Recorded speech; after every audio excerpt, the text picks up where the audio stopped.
Dito guys, ay nag-placing ang katunggali ni Efren. You need lucky here.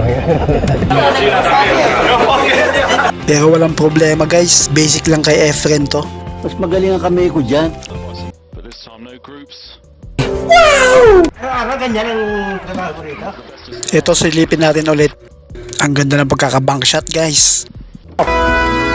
Eksakto pa yung preparasyon sa kasunod na bola.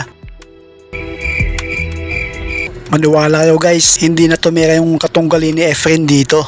Hindi pumunta rito para lait-laitin ha. Tandaan mo ha.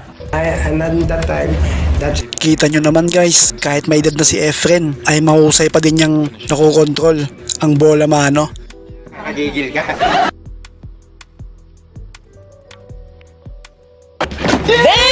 Grabe guys, ang lupit talaga ni Efren sa cue ball control. Alam na alam niya kung saan niya papupuntahin yung cue ball. Kahit na napakagaling mo, kinalaban ka ng break, mahirap kang manalo. What?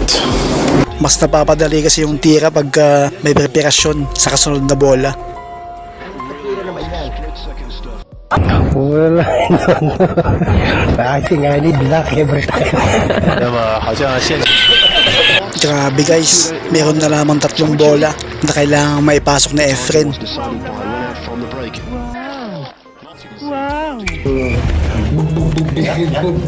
Grabe talaga yung mga prepare ni Efren, halos tutok lahat.